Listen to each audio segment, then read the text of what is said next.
السلام علیکم ورحمۃ اللہ وبرکاتہ۔ اگلی صفوں میں آ جائے، جو حضرات یہاں موجود ہیں قریب آ جائے۔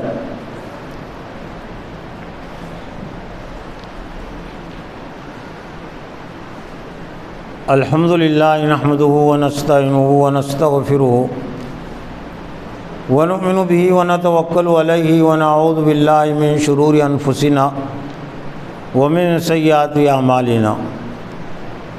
قال اللہ تعالی فی القرآن المجید والفرقان الحمید۔ فاعوذ باللہ من الشیطان الرجیم، بسم اللہ الرحمن الرحیم۔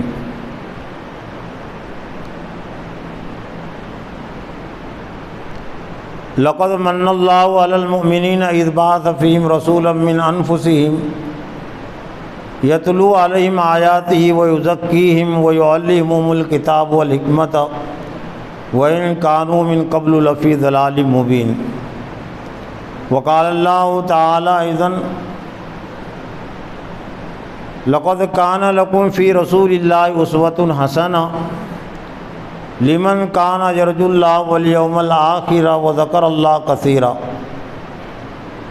ولما رأى المؤمنون الأحزاب قالوا هذا ما وعدنا الله ورسوله وصدق الله ورسوله وما زادهم إلا إيمانا وتسليما۔ صدق الله العظيم۔ وقال النبي صلى الله عليه وسلم لا يؤمن أحدكم حتى يكون هواه تبعا لما جئت به۔ معزز و محترم دینی بھائیوں، بزرگوں، نوجوانوں، بچوں، اس وقت ہم ایک ہفتے واری ربانی اجتماع میں شریک اور جمع ہیں۔ یہ جمعہ کا جو اجتماع ہے یہ ربانی اجتماع ہے۔ دینی اجتماعات تو وہ بھی ہوتے جو جماعتیں اپنے طور سے رکھتی ہے، لیکن اللہ اور اس کے رسول کی طرف سے جن اجتماعات کا انعقاد ہوا ہے وہ ربانی خدائی اجتماعات ہیں، اور وہ بنیادی طور سے 9 ہوتے ہیں، جن میں سے 5 اجتماعات تو خطبے والے ہیں۔ جمعہ کا اجتماع اس میں بھی خطبہ ہیں۔ عیدین کے اجتماعات، عید الفطر اور عید الاضحیٰ، یہ بھی ربانی اجتماعات ہیں۔ اور ایک حج کا اجتماع ہے، عالمی اجتماع، اس میں بھی خطبہ ہے۔ اور ایک نکاح کے موقع کا اجتماع ہے، اس میں بھی خطبہ ہے۔ یہ اور بات ہے کہ امت مسلمہ نے ابھی خاص طور سے نکاح کے موقع کے اجتماع کو اجتماع سمجھا ہی نہیں، دینی اجتماع بھی نہیں سمجھا۔ ربانی اجتماع سمجھنا تو بہت دور کی بات ہے، دینی اجتماع بھی ابھی امت نے نکاح کو نہیں سمجھا۔ چنانچہ امت میں مشہور ہے کہ کسی کو اگر اجتماع میں شادی کرنی ہے تو مختلف جو جماعتیں کام کر رہی مسلمانوں میں، تو ان جماعتوں کو کسی اجتماع میں اگر شادی ہوتی ہے تو تب لوگ یہ تسلیم کرتے ہیں کہ اجتماع میں شادی ہوئی، کیا یہ ناقدری نہیں ہے؟ تو نکاح کو تو فنکشن بنا دیا امت نے، عام پروگرام بنا دیا، وہ ربانی اجتماع ہے۔ اور 4 اجتماعات بغیر خطبے کے لیکن سراپا خطبہ لیے ہوئے، جن میں سے ایک اجتماع بھی کہہ سکتے ہیں یا اس کو ربانی کلاس بھی کہہ سکتے ہیں، ربانی دعوتی کلاس، جو اذان کے عنوان سے لگتی ہے۔ اللہم رب ھذہ الدعوۃ التامہ، اے اللہ اس مکمل دعوت کے رب۔ تو اذان یہ بھی دن میں سے 5 مرتبہ ربانی کلاس ہے جو پوری امت کے لیے لگائی جاتی ہے۔ لیکن 2 بڑی غلط فہمی اذان کے متعلق آج پیدا ہو گئی ہے، جس کی وجہ سے اذان سے امت کو جو فائدہ ہونا چاہیے تھا اور جو درس ملنا چاہیے تھا اللہ کی عظمت کا، اس کی قدرت کا، اس سے محروم ہو گئی امت مسلمہ۔ پہلی غلط فہمی ہے کہ اذان یہ صرف نماز کی اطلاع ہے، نماز کی دعوت ہے۔ جبکہ نماز کو بلانے کا اس میں ایک ہی کلمہ ہے جو 2 مرتبہ رکھا گیا، حی علی الصلاۃ، آؤ نماز کی طرف۔ باقی جتنے کلمات ہیں وہ اسلام کی عظیم دعوت پر مشتمل ہیں، لیکن پتہ نہیں ہے غلط فہمی کیسے آ گئی۔ اللہم رب هذه الدعوت التامہ کہنے کے باوجود اے اللہ اس مکمل دعوت کو تو آگے بڑھا، نشو نما دے۔ دعوت تامہ ہے، بہت زیادہ عربیدہ ہونے کی ضرورت بھی نہیں ہے، عالم بننے کی ضرورت بھی نہیں ہے۔ دعوت تامہ کے مطلب کو سمجھنے کے لیے مکمل دعوت، تامہ یعنی مکمل دعوت، تو مکمل دعوت اذان۔ اور دوسری بڑی غلط فہمی جو اذان کے متعلق آ گئی کہ اذان کا تعلق اذان دینے والوں سے ہے، لیکن پتہ نہیں یہ غلط فہمی بھی کیسے آ گئی۔ اذان کا جواب دینا واجب ہے ماننے کے باوجود، وہی کلمات جو مؤذن کہہ رہا ہے تو پوری امت کو دہرانا ہے، تو اب وہ صرف مؤذنین کے کلمات کہاں رہے؟ دوران اذان وہی حالت اسلام نے بنائی ہے اور بنتی ہے جو ایک مکتب میں استاد اور شاگردوں کی بنتی ہے۔ مدرسے کی ایک کلاس میں ایک استاد اور شاگردوں کی طلبہ کی جو حالت بنتی ہے، وہی حالت دوران اذان تمام محلے والوں کی ہوتی ہے کہ استاد مکتب کی کلاس میں استاد پڑھاتا ہے، بچے پڑھو اللہ اکبر، اور اس کے جواب میں بچے پڑھتے اللہ اکبر۔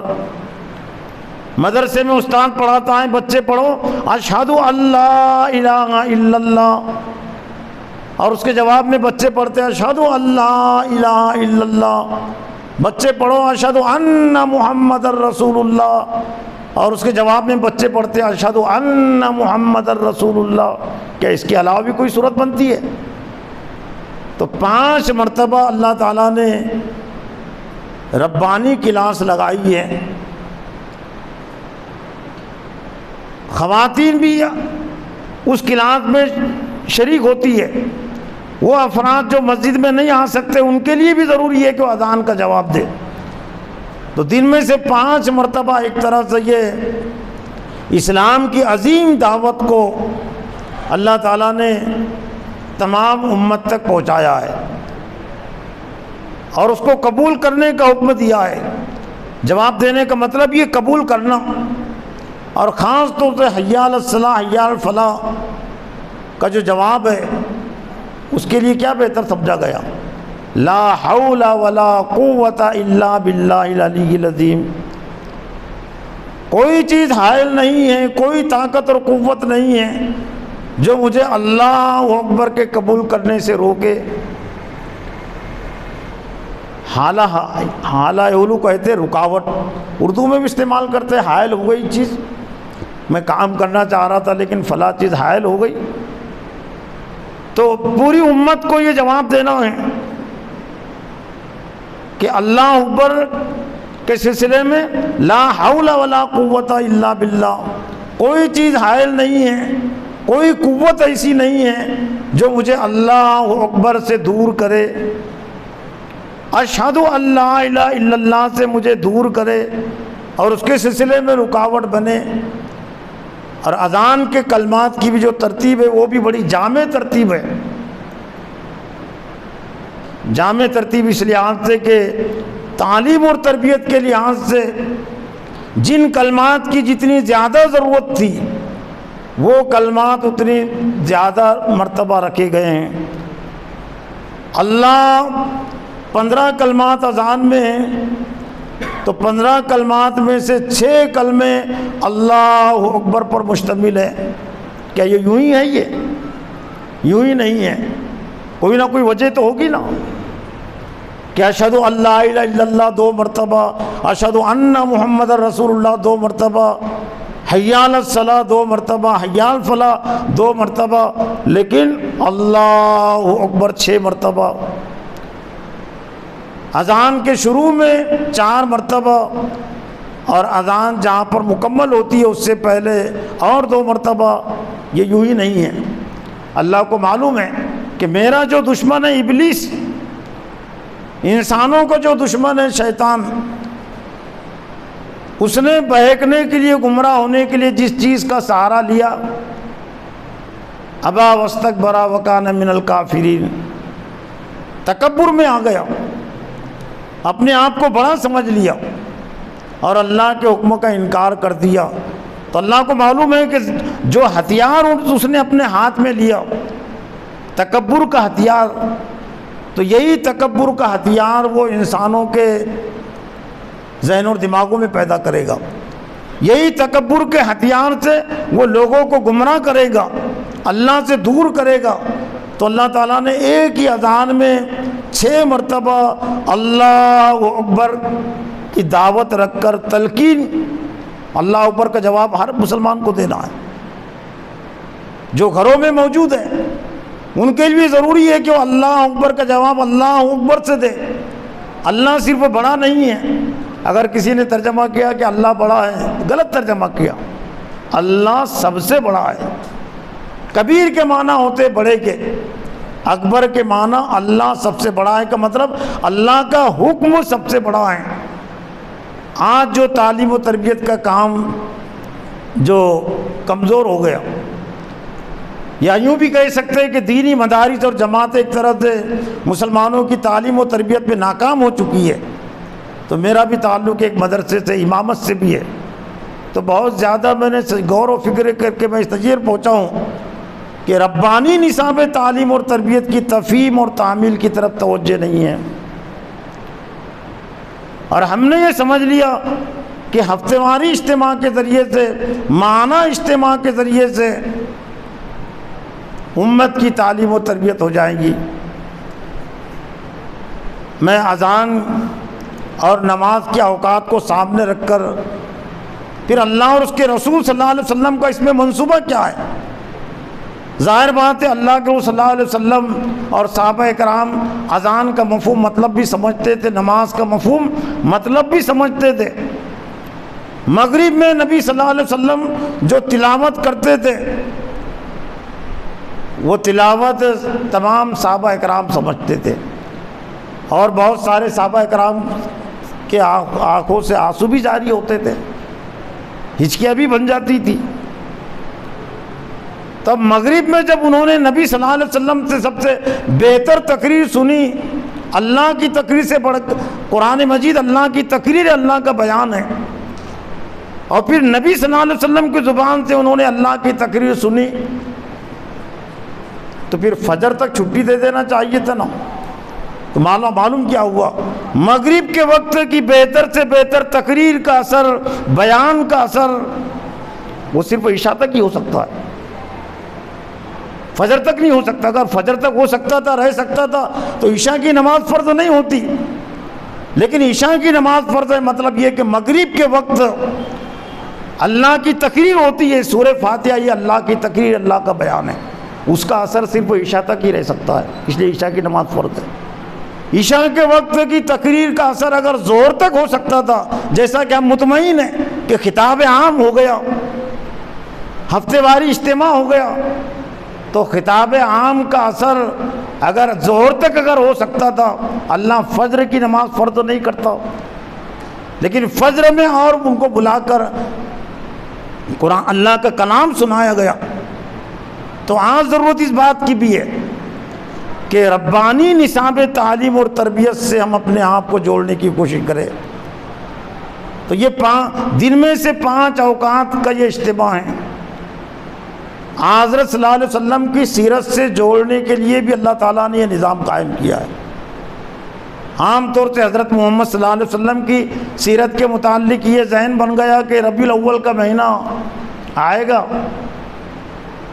تو کچھ تقریریں ہو جائیں گی، کچھ جلسے ہو جائیں گے، کچھ بیانات ہوں گے، بلکہ بیانات اور تقریریں اب تو وہ بھی کم ہو گئی۔ زیادہ تر جو آپ نبی صلی اللہ علیہ وسلم کے ماننے کے حوالے سے ملت میں جو کچھ خیال پایا جاتا ہے، طرز عمل پایا جاتا ہے، وہ لائٹنگ بازی، فرارے لگانا، بینر لگانا، جلوس نکالنا، یہی نبی صلی اللہ علیہ وسلم سے اپنا تعلق رشتہ جوڑنے کا تقاضا لوگوں نے یہی سمجھ لیا۔ اور جو یہ رسومات میں شریک نہیں ہوتے ان کے متعلق بہت سارے لوگ یہ سمجھتے ہیں کہ یہ حضور صلی اللہ علیہ وسلم کو یہ نہیں مانتے۔ حضور صلی اللہ علیہ وسلم کی اتباع اور پیروی یہ موت تک کے لیے، اور سال میں جتنے دن ہو سکتے ہیں، چاند کے مہینے کے لحاظ سے 355 دن ہوتے ہیں، تو 355 دن تک ایک مسلمان کا نبی صلی اللہ علیہ وسلم کی اتباع اور سیرت سے تعلق ہوتا ہے، تعلق ہونا ضروری ہے۔ انگریزی مہینوں کے لحاظ سے سال میں 365 دن ہوتے ہیں، تو 365 دن ہر مسلمان کا نبی صلی اللہ علیہ وسلم کی سیرت سے اتباع سے تعلق جڑنا ضروری ہے، اور نبی صلی اللہ علیہ وسلم کی اتباع اور پیروی سے تعلق رشتہ جوڑنے کے لیے ہی اللہ تعالیٰ نے یہ اذانوں کو بھی رکھا ہے، اور نماز بھی خاص طور سے۔ اشہد ان محمد الرسول اللہ، اشہد ان محمد الرسول اللہ، میں گواہی دیتا ہوں کہ محمد صلی اللہ علیہ وسلم اللہ کے رسول ہے، میں گواہی دیتا ہوں کہ محمد صلی اللہ علیہ وسلم اللہ کے رسول ہے۔ تو رسول کہتے کس کو ہے؟ اور محمد صلی اللہ علیہ وسلم کو رسول ماننے کا تقاضا کیا ہے؟ رسالت سے بنا ہے رسول کا لفظ، مطلب یہ کہ اللہ تعالیٰ کے بھیجے ہوئے ہیں۔ اللہ تعالیٰ نے حضرت محمد صلی اللہ علیہ وسلم کو ہماری ہدایت کے لیے بھیجا، اور آپ پر اللہ کا کلام نازل ہوا، اس مناسبت سے وہ رسول ہے۔ تو یہ تو اذان کے ذریعے سے دن میں سے 10 مرتبہ اللہ تعالیٰ نے حضرت محمد صلی اللہ علیہ وسلم کی سیرت سے جوڑنے کا انتظام کیا۔ 10 مرتبہ کا لفظ میں اس لیے کہہ رہا ہوں، ادا کر رہا ہوں کہ ایک اذان میں 2 مرتبہ ہے اشہد ان محمد الرسول اللہ، تو دن میں سے 10 مرتبہ اللہ تعالیٰ نے سیرت النبی صلی اللہ علیہ وسلم سے جڑنے اور جوڑنے کا انتظام کیا۔ اور نماز کو اگر ہم سامنے رکھیں گے تو نماز کے ذریعے سے بھی اللہ تعالیٰ نے حضرت محمد صلی اللہ علیہ وسلم کی سیرت سے دن میں سے 5 مرتبہ 5 نمازیں ہوتی ہے، لیکن سورہ فاتحہ صرف 5 مرتبہ نہیں پڑھی جاتی، جتنی رکعتیں اتنی پڑھی جاتی ہے۔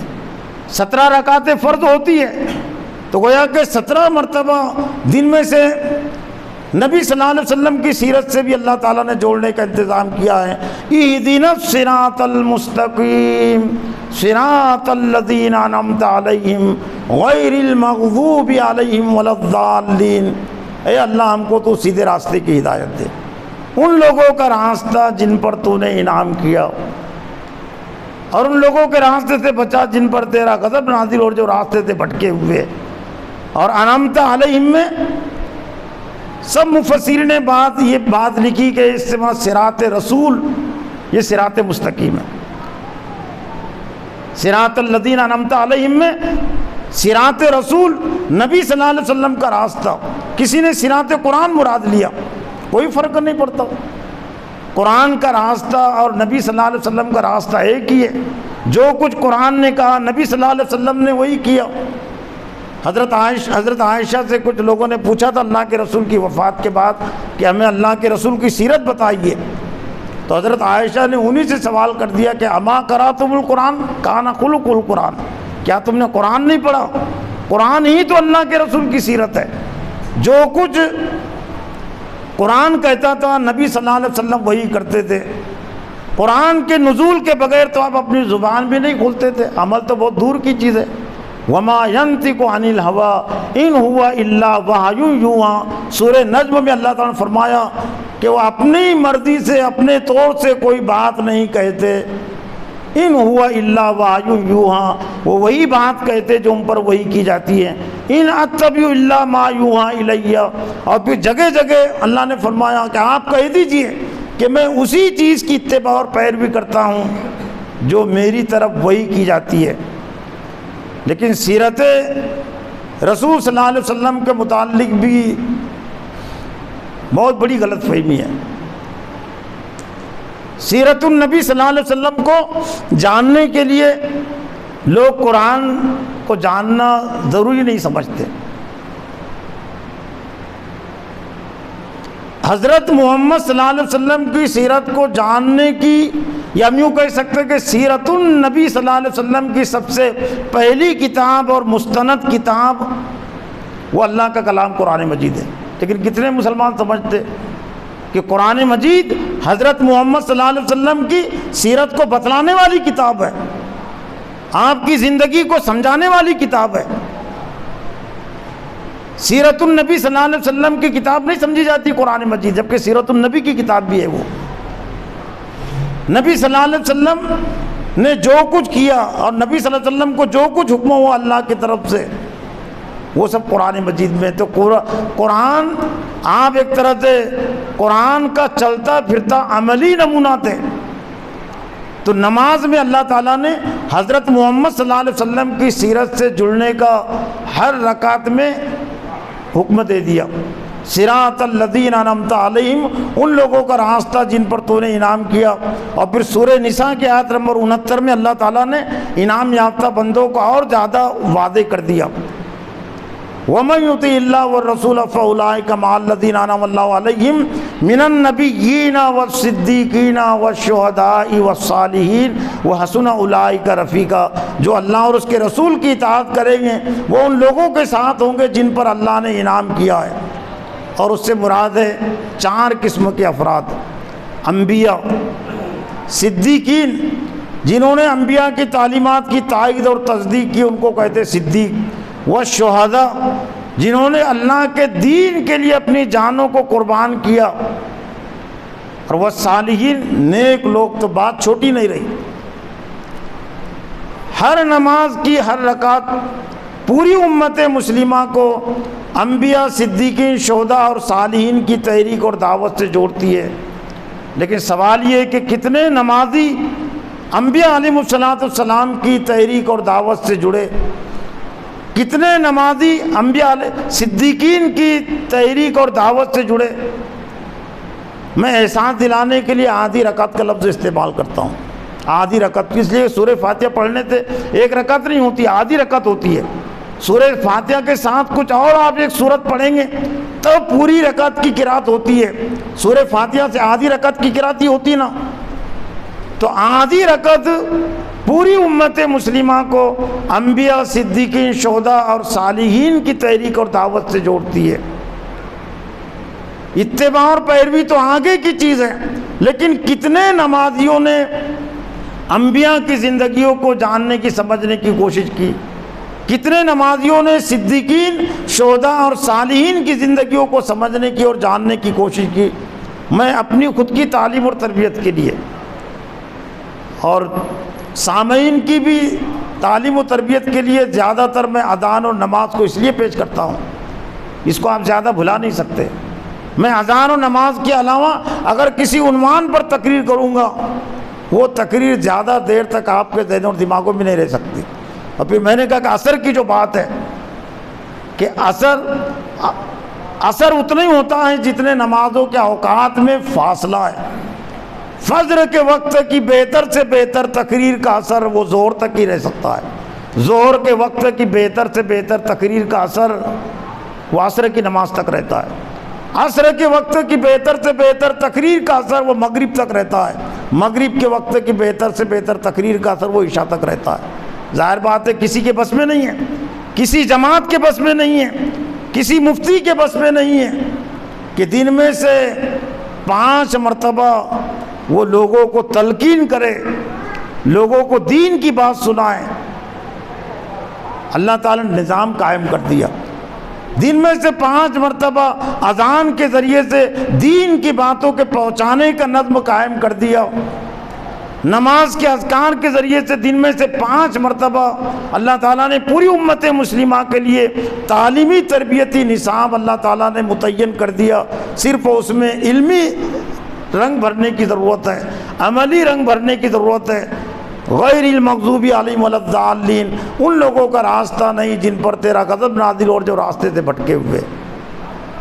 اب ایک نمازی گمراہ لوگوں کے پیچھے نہیں چل سکتا، اور سب مفسرین مراد لیا کہ غیر المغضوب علیہم ولا الضالین سے مراد ہے یہود، نصارہ، مشرکین، منافقین۔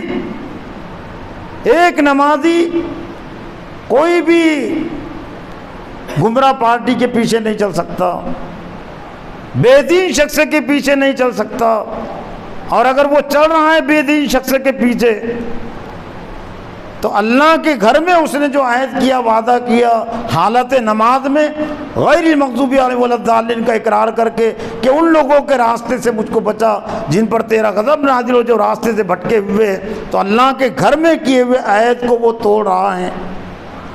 آج جو ہماری حالت ہوئی ہے خاص طور سے میدان سیاست میں عالمی سطح پر اور ہندوستان کی سطح پر، اس کا بنیادی سبب یہ ہے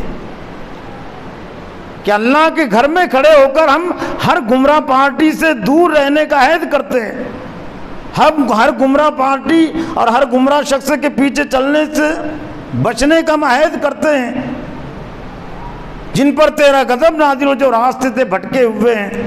لیکن آج مسلمان میدان سیاست میں کن کے پیچھے چل رہے ہیں؟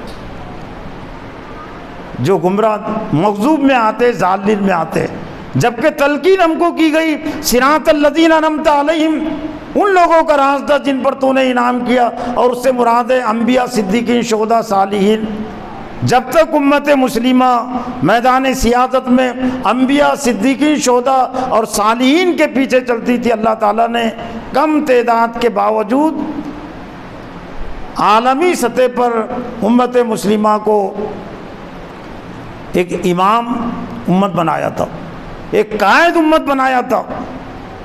1000 سال تک، 1200 سال تک امت مسلمہ نے دنیا کی قیادت کی ہے، تو کس بنیاد پر کی ہے؟ وہ اذان اور نماز کی دعوت کی بنیاد پر کی ہے، اور اذان اور نماز کی دعوت کی بنیاد پر کی ہے۔ اس کی دلیل یہ ہے کہ یہ جو مسجدیں تھی، مسجدیں صرف عبادت گاہ نہیں تھی، صرف تعلیم تربیت گاہ بھی نہیں ہوتی، عبادت گاہ بھی تھی، تعلیم تربیت گاہ بھی تھی، مسلمانوں کے سیاسی مراکز بھی مساجد تھی۔ تو مساجد کو سیاسی مراکز بنایا تھا کس نے؟ وہ تھا اللہ اکبر کے پیغام نے، اہدنا الصراط المستقیم کی تلقین نے بنایا تھا مسجد کو مسلمانوں کا سیاسی مرکز۔ لیکن اب تو لوگوں کے کہنے سے بھی ان کو ذرا ڈر لگتا ہے کہ مسجد سیاسی مرکز، جبکہ اختلافی چیز نہیں ہے یہ۔ حضرت محمد صلی اللہ علیہ وسلم نے کیا مسجد نبی سے سیاست نہیں کی؟ حضرت محمد صلی اللہ علیہ وسلم کی سیاست کا مرکز کیا تھا؟ کیا مسجد نبی کے علاوہ کوئی اور جگہ تھی؟ اور سب جماعتوں کا اس پر اتفاق ہے کہ اس مسلک کا اختلاف نہیں۔ حضرت محمد صلی اللہ علیہ وسلم کی سیاست کا مرکز مسجد نبی تھی۔ حضرت ابوبکر صدیق رضی اللہ تعالیٰ عنہ کے خلافت کا مرکز وہ مسجد نبی تھی۔ حضرت عمر فاروق رضی اللہ تعالیٰ عنہ کی سیاست اور خلافت کا مرکز مسجد نبی تھی۔ حضرت عثمان رضی اللہ تعالیٰ عنہ کی خلافت کا مرکز مسجد نبی تھی۔ حضرت علی رضی اللہ تعالیٰ عنہ کی خلافت کا مرکز مسجد نبی تھی۔ اور جب تک مساجد مسلمانوں کے سیاسی مراکز رہے ہیں تب تک بے دینوں کو موقع نہیں ملا۔ لیکن بڑی سازش اور چال بازی سے بعد میں لوگوں نے مساجد سے اپنے سیاست مراکز کو الگ کر دیا۔ کیوں؟ مساجد سے اگر ہماری سیاست کا مرکز جڑا رہے گا تو دن میں سے 5 مرتبہ جھکنا پڑے گا، یہاں دن میں سے 5 مرتبہ اللہ اکبر کی صدا لگتی ہے، دعوت لگتی ہے، تو ہماری بڑائی کہاں چلیں گی؟ غیر المغضوب علیہم ولا الضالین کا اقرار ہوتا ہے کہ ان لوگوں کا راستہ نہیں جن پر تیرا غضب نازل ہو، جو راستے سے بھٹکے ہوئے ہیں۔ تو ہمارے پیچھے کیسے چلیں گے لوگ؟ تو پھر مسلمانوں نے اپنے سیاسی مرکز کو مساجد سے الگ کر دیا۔ تو الگ کر کے کیا کمال کیا؟ کمال کیا کیا؟ غیروں کے تلوے چاٹنے کے علاوہ ملا کیا ہم کو؟ جبکہ یہی ہندوستان تھا کہ 1000 سال تک اور آبادی اتنی نہیں تھی۔ آبادی آج جو 15%، 20% ہے، تو اپنے دور حکمرانی میں 7% سے کم آبادی تھی مسلمانوں کی۔ جب تک 1000 سال تک حکومت کی تو 7% ہی آتی تھی، 60 نہیں، 7% سے زیادہ آبادی نہیں تھی۔ عالمی سطح پر مسلمانوں نے جب حکومت کی تو آبادی ان کی 10% سے زیادہ نہیں تھی۔ اب تو 30% ہے عالمی سطح پر مسلمانوں کی آبادی۔ لیکن ہر جگہ غلام بنے ہوئے. تو اس کا بنیادی سبب یہ ہے کہ ہم نے اذان اور نماز کے پیغام کو نظر انداز کر دیا، اور خاص طور سے سیاسی شعبے میں ہم نے نظر انداز کر دیا اللہ اکبر کی دعوت کو. اہدنا الصراط المستقیم کی دعوت اور بات کو ہم نے سیاسی شعبے سے الگ کر دیا، اور جو گمراہ لوگ ہیں، جو بے دین ہیں، ان کے پیچھے چلنے میں اپنی کامیابی سمجھتے ہیں. تو محترم حضرات، ضرورت اس بات کی کہ اللہ تعالیٰ نے ہم کو جو روزانہ کا نصاب تعلیم، نظام تعلیم دیا ہے، اذان کی صورت میں، نماز کی صورت میں، اور اس کا نظم بھی قائم کیا کہ اذان کا جواب دینا بھی واجب ہے. تو یہ کوئی وظیفے کے کلمات نہیں ہیں، تبرک کے کلمات نہیں ہیں، تلاوت کے کلمات بھی نہیں ہیں، تعلیم اور تربیت کے کلمات ہیں. تو اللہ اکبر کے مطابق ہم اپنی فکر کو بنائے، اپنی تجارت کو ہم بنائے، اپنی سیاست کو ہم اللہ اکبر کے مطابق کرے. اہدنا الصراط المستقیم کے مطابق اپنے نکاح کے عمل کو ہم انجام دے، ہم اپنے تعلیم کے عمل کو بھی اہدنا الصراط المستقیم کے مطابق انجام دے. سیدھا راستہ ان لوگوں کا راستہ جن پر تو نے انعام کیا ہے، غیر المغضوب علیہم ولا الضالین سے ہم بچائے اپنے نکاح کے عمل کو، تجارت کے عمل کو، سیاست کے عمل کو، اور جتنے بھی عمل ہو سکتے ہیں. اور یہ کوئی مسنون درجے کی چیز نہیں ہے، ایمان کے درجے کی چیز ہے.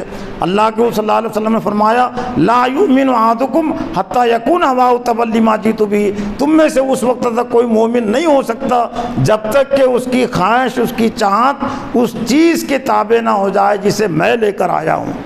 یعنی دین کے مطابق، قرآن و حدیث کے مطابق جب تک کہ ہماری چاہت نہیں ہوتی، ہماری خواہش نہیں ہوتی، ہمارے ایمان کی کوئی ضمانت نہیں، کوئی گارنٹی نہیں. تو اگر ہم اپنے ایمان کو بنانا چاہتے ہیں، درست رکھنا چاہتے ہیں، تو قرآن اور حدیث کی جو مرضی ہے، اللہ اور اس کے رسول کی جو مرضی ہے، اسی کو ہم اپنی مرضی بنائیں.